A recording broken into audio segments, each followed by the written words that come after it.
ধুলিয়ানে অশান্তির জের, ব্যাহত পড়াশোনা, বন্ধ স্কুল, বন্ধ পরীক্ষা। পড়াশোনার সব সামগ্রী আগুনে পুড়ে ছাই।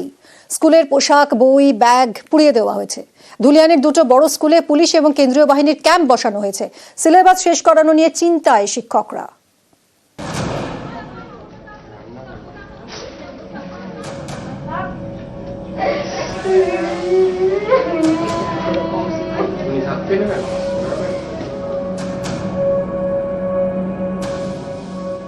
ভস্মীভূত বাড়িগুলোর মধ্যে হাতড়ে খুঁজে বেড়াচ্ছেন ছাত্রছাত্রীরা যদি তাদের পড়াশোনার কোনো জিনিস পাওয়া যায়।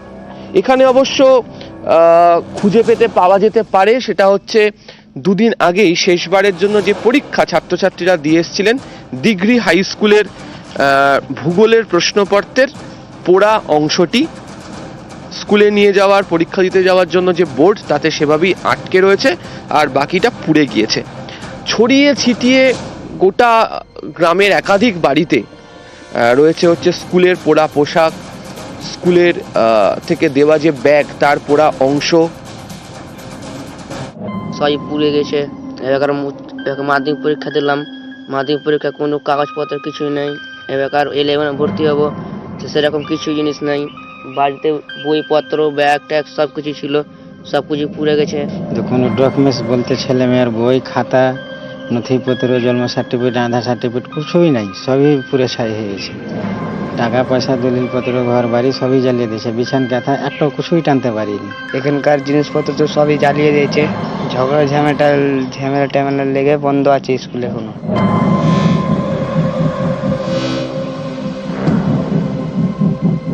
সিলেবাস কী করে শেষ করবো? ক্লাস 11-12 নতুন সিলেবাস। ফার্স্ট সামেটিভ যে পরীক্ষা ছিল সেটাও ইনকমপ্লিট অবস্থায় বন্ধ হয়ে রয়েছে। আমরা শিক্ষক মশাইরা আমরাও বুঝতে পারছি না যে ঠিক আমরা কিভাবে এগোবো, কী করবো। ছাত্রছাত্রীরা তো ভয় আসতে পারছে না, চারিদিকে আতঙ্ক। পরীক্ষা তো আমাদের চলছিলই, ফার্স্ট ইউনিট টেস্ট চলছিল, অর্ধেক হয়েছে, অর্ধেক হয়নি। শিক্ষক মশাইরা স্কুলে আসছেন, তারাও বুঝতে পারছেন যে মাঝপথে এভাবে স্কুল বন্ধ থাকলে সিলেবাস শেষ করা মুশকিল হয়ে যাবে। তারা অবশ্য বেশি অবাক হচ্ছেন স্কুলে এসে যখন দেখছেন গোটা স্কুল চত্বর জুড়ে পুলিশ, কোথাও কেন্দ্রীয় বাহিনী, কোথাও হচ্ছে রাজ্য পুলিশ, তারা রয়ে গিয়েছে। ফলে এই ক্লাসঘরগুলিতে কবে ক্লাস শুরু করতে পারা যাবে তা নিয়ে তারা নিজেরাও চিন্তায়। এছাড়া একাধিক ছাত্রছাত্রী যেহেতু বইপত্র, স্কুলের ব্যাগ, পোশাক সমস্ত কিছু পুড়ে গিয়েছে, ফলে সব মিলিয়ে সিলেবাস শেষের পাশাপাশি স্বাভাবিকভাবে স্কুলগুলিতে পঠন পাঠন কবে থেকে শুরু হবে তা নিয়ে চিন্তায় ধুলিয়ান। ক্যামেরা অসিত দাসের সাথে আবির ঘোষাল, নিউজ 18 বাংলা, ধুলিয়ান। চোর ধরতে গিয়ে পুলিশের গাড়ির চালকের মৃত্যু। ষাঁড় চুরি করে পালানোর সময় দুষ্কৃতীদের তাড়া করে পুলিশের গাড়ি। পুলিশের তাড়াকে দ্রুত চম্পট দেয় দুষ্কৃতীরা। দুষ্কৃতীদের গাড়ির সঙ্গেই পুলিশের গাড়ির ধাক্কা লাগে। কথা বলবো সুজিত, আমাদের প্রতিনিধির সঙ্গে। সুজিত, অত্যন্ত মর্মান্তিক এই ঘটনা, দুষ্কৃতীদের চেজ করতে গিয়ে এই ঘটনা ঘটলো, কি হয়েছিল? নন্দীগ্রামের রিয়াপাড়ার ঘটনা, এবং যেখানে প্রায়ই খবর আসছিল যে ষাঁড় চুরি হচ্ছে এবং বাইরে থাকা গরু বা পশুদের চুরি করে নিয়ে পালাচ্ছে দুষ্কৃতীরা। এই খবর থাকার ফলে কিন্তু টহল বাড়ানো হয়েছিল পুলিশের তরফে, এবং সেই টহলদারি পুলিশ কর্মীরা যখন আজকে ভোরে নন্দীগ্রামের রিয়াপাড়ায় দেখতে পায় একদল দুষ্কৃতী, 10 জনের মতো তারা ছিল, গাড়িতে ষাঁড় নিয়ে পালানোর চেষ্টা করছে, তখনই কিন্তু তারা বাধা দিতে চায়। গাড়িকে আটকাতে গেলে গাড়ি তখন দ্রুত গতিতে, অর্থাৎ দুষ্কৃতীদের গাড়ি, চোরেদের গাড়ি দ্রুত গতিতে পালাতে যায়, এবং তখনই কিন্তু দাঁড়িয়ে থাকা টহলরত পুলিশ কর্মীরা তারা কিন্তু আহত হয়েছে 4 জন। তার মধ্যে একজন, অর্থাৎ গাড়ির ড্রাইভার, অর্থাৎ থানার গাড়ির ড্রাইভার, তার মর্মান্তিক মৃত্যু হয়েছে, যুবকের মৃত্যু। এবং আরো এটা পুরো সিনেমার দৃশ্য সুজিত। তারপর শেষ পর্যন্ত কি দুষ্কৃতীরা ধরা পড়লো? দুষ্কৃতীরা একেবারে পিছিয়ে দিয়ে চলে যায় এবং মিমি তারা পলায়ন করেছে, অর্থাৎ 10 জনের মতো যারা ছিল তারা গাড়ি নিয়ে তারা কিন্তু চম্পট দিতে সমর্থ হয়েছে, এবং তারা ধাক্কা দিয়ে 4 জনকে মোট ধাক্কা দেয়। ঘটনাস্থলে 1 জনের মৃত্যু হয়। তারা প্রত্যেকেই পুলিশের কর্মী যারা আহত হয়েছেন, এবং পুলিশের যে থানার ড্রাইভার গাড়ির, তার মৃত্যু হয়েছে। 4 জনই তখন টহলরত অবস্থায় তারা আটকানোর চেষ্টা করছিল পথ, কিন্তু বেপরোয়া গাড়ি, চোরেদের বা দুষ্কৃতীদের বেপরোয়া গাড়ি তখন কিন্তু তাদের পিছিয়ে দিয়ে চলে যায়, এবং গাড়ির চালকের মৃত্যু হয়েছে, আহত হয়েছেন আরো 3 জন পুলিশ কর্মী।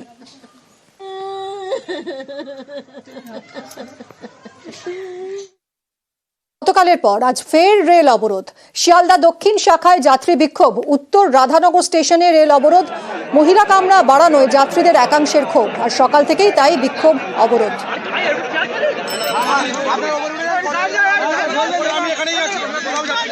গতকালও রেল অবরোধ হয় শিয়ালদা দক্ষিণ শাখায় এবং আজ আবারও অফিস টাইমে রেল অবরোধ। শিয়ালদা দক্ষিণ শাখায় যাত্রী বিক্ষোভ। আনিস আমাদের প্রতিনিধির সঙ্গে কথা বলবো। আনিস, এখনো কি বিক্ষোভ চলছে এবং কি কি দাবি জানাচ্ছেন এই বিক্ষোভকারী যাত্রীরা? দেখো, এখনো পর্যন্ত প্রায় 3 ঘন্টা অতিক্রান্ত হতে চললো, ট্রেন অবরোধ চলছে এবং বিক্ষোভ চলছে। মূলত যেটা বিক্ষোভকারীদের দাবি যে দক্ষিণ 24 পরগনার যে শিয়ালদাহ দক্ষিণ শাখা রয়েছে, সেই শিয়ালদাহ দক্ষিণ শাখার একাধিক লাইন এবং ডায়মন্ড হারবার লাইনে যে ট্রেনের চলাচল করে, সেই ট্রেনের কামরাতে মহিলা কামরার সংখ্যা বাড়ানো হয়েছে, ফলে যে জেনারেল কামরা তার সংখ্যাটা কমেছে এবং চলাচল করে তা নিয়ে কিন্তু যে নিত্যযাত্রীদের বিক্ষোভ, তাদের বক্তব্য যে ট্রেনের মহিলা কামরার সংখ্যা বাড়লেও যাতে জেনারেল কামরার সংখ্যাটা একই থাকে তারই দাবি যেমন করা হচ্ছে, তার পাশাপাশি যে সময় মতো অর্থাৎ ট্রেনের সংখ্যাটা যাতে বাড়ানো হয় তারও দাবি জানানো হচ্ছে। এবং গতকালের পর আজ সকাল থেকেও একইভাবেই যে যারা নিত্যযাত্রীরা রয়েছেন তারা কিন্তু এই বিক্ষোভে সামিল হয়েছেন, ফলে বিভিন্ন রেল স্টেশনে কিন্তু দাঁড়িয়ে রয়েছে রেল এবং সাধারণ যারা যাত্রী রয়েছে যারা অফিসের উদ্দেশ্যে বিভিন্ন কাজে বেরিয়েছেন তারা কিন্তু আটকে পড়েছে এবং রেল পুলিশ এবং জিআরপি পুলিশ ঘটনাস্থলে পৌঁছেছে এবং রেলের পক্ষ থেকে জানানো হয়েছে যে বিক্ষোভকারীদের সাথে কথা চলছে, খুব তাড়াতাড়ি খুব শীঘ্রই এই রেল অবরোধ তুলে দেওয়া হবে।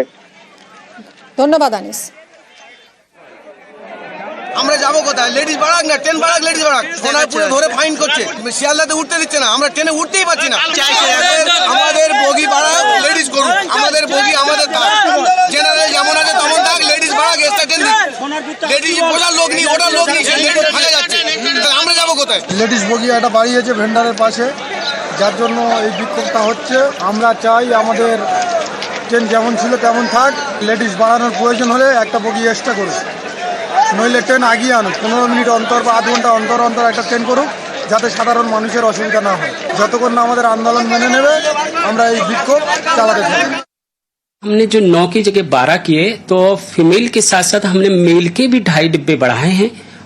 तो ऐसा नहीं है कि हमने किसी पर्टिकुलर वर्ग का या पर्टिकुलर क्लास का कोई पोर्शन निकाल करके या काट करके उनको दिया गया है। हमने सारे पैसेंजर्स को ध्यान में रखते हुए, क्योंकि सबर्बन में धीरे धीरे जैसे जैसे हम लोग फील कर रहे हैं कि फीमेल का पैसेंजर है उसका day by day number of बढ़ता जा रहा है, तो उनको सेफ और सिक्योर के लिए हमने ये कदम उठाए। एजिटेशन हुआ है पब्लिक को, फीमेल वर्ग है उसको ध्यान में रख के ही एक अच्छा कदम रेलवे ने उठाया।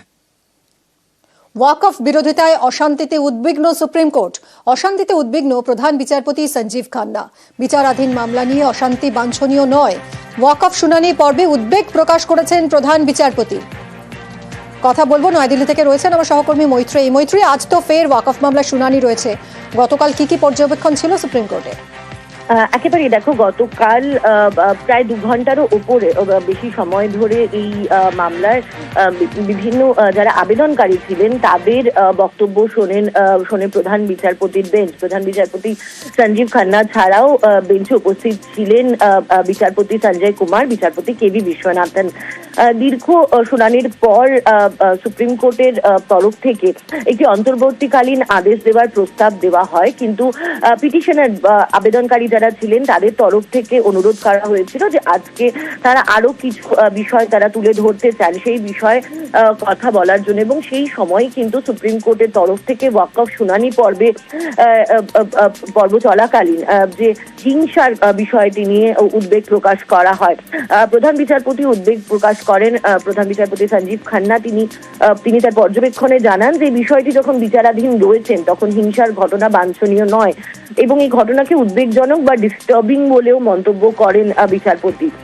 ফলে সেই হিংসার ঘটনারও কিন্তু গতকাল উল্লেখ হয়েছিল। ফলে আজকে মূলত পিটিশনারদের তরফ থেকে আর নতুন কি ধরনের কি আর্গুমেন্ট রাখা হয় সেটাই দেখার, এবং এর পাশাপাশি আরো একটি জিনিস দেখার যে কেন্দ্রের তরফ থেকেই বা তারা কি বলছেন, এবং অন্তর্বর্তীকালীন নির্দেশ আজ আসার একটি সম্ভাবনা রয়েছে। সেক্ষেত্রে গতকাল যে 3টি অন্তর্বর্তীকালীন আদেশের ইঙ্গিত দিয়েছিলেন প্রধান বিচারপতি, সেইগুলি স্থায়ী থাকে কিনা সেটাও কিন্তু আজ স্পষ্ট হয়ে যাবে শুনানির পর।